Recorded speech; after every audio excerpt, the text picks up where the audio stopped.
Ada tetangga saya, satu keluarga kurban satu kambing. Boleh nggak Pak Ustadz? Boleh. Tapi jangan dianggap ini satu-satunya. Ini hanya sekali Rasulullah. Jadi Rasulullah pernah berkurban, Allahumma hada min Muhammad wa ali Muhammad.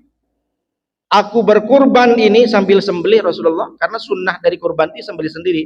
Ini kurban dari diriku dan dari seluruh keluargaku.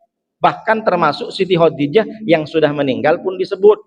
Ini makna dalil kalau kita boleh berkurban orang tua yang sudah meninggal.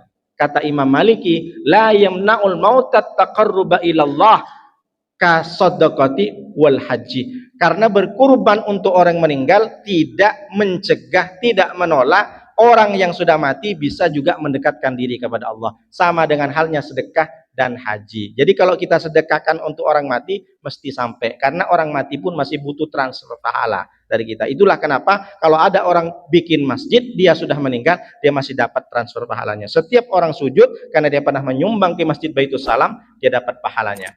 Jadi kalau kita level untuk jumlah kurban ini ada 3. Yang paling bawah adalah satu kambing satu keluarga, silahkan. Level yang kedua yaitu adalah satu sapi 7 orang.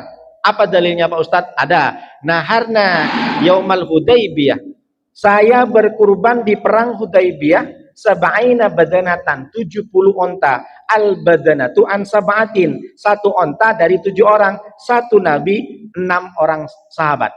Jadi waktu itu 1 unta, bukan sapi. 1 onta dari 7 orang. Jadi level kedua 1 sapi 7 orang. Level yang paling tinggi silahkan Bapak Ibu. 1 sapi 1 orang, atau bahkan 1 orang bisa sampai 100 ekor sapi. Sebagaimana presiden. Saya tak sebut presiden yang mana, presiden dulu. Sapi limusin harga 1 M. Di Aceh 1, di Riau 1, di Jawa 1. Satu presiden limusinnya sampai 100. Mestinya harus begitu, dan kalahkan kalau perlu Rasulullah. Rasulullah sebelum meninggal 100 onta, 100 camels. 100 onta ketika sebelum meninggal. Meninggal Rasulullah Rabiul Awal, Zulhijjah, Muharram, Rabiul Awal. Muharram, Safar, Rabiul Awal. 3 bulan Rasulullah sebelum meninggal berkurban 100 onta, Pak. Sekarang harga onta berapa? Antara 35-40 juta. Kalau harga itu paling murah ontanya berkurang. Kalau yang nggak bagus 60 juta. Kalau 1 ekor 40 juta kali 100 berapa Pak? Kalau duit sekarang 4 M guys. 4 M Rasulullah. Kaya apa tak kaya Rasulullah?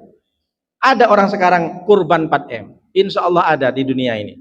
Jadi jangan disangka Rasulullah miskin. Sebelum meninggal Rasulullah 63, Rasulullah menyembelih sendiri 37 diberikan kepada Sayyidina Ali. Ali lanjutkan. Jadi meskipun Ali yang mesembelih, itu tetap kurban Rasulullah SAW. Kenapa mesti harus berkurban sampai banyak-banyak seperti ini, bahkan levelnya banyak?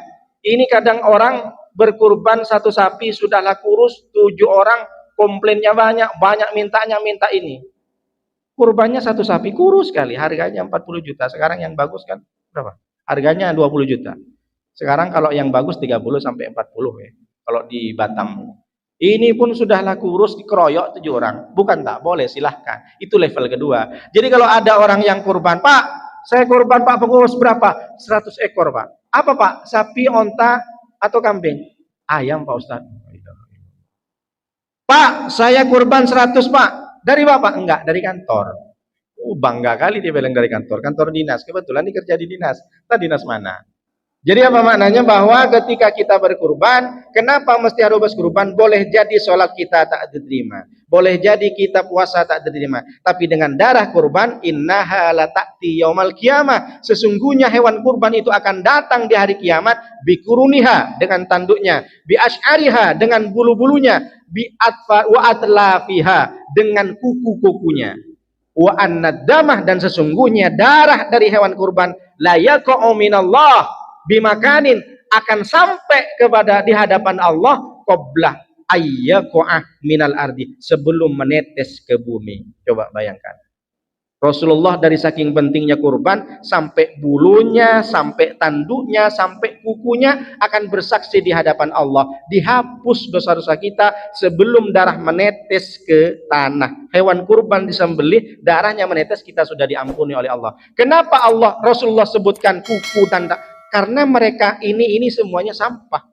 Kuku sampah, bulunya sampah, tanduknya sampah. Sampah saja bisa berharga di hadapan Allah, apalagi dagingnya.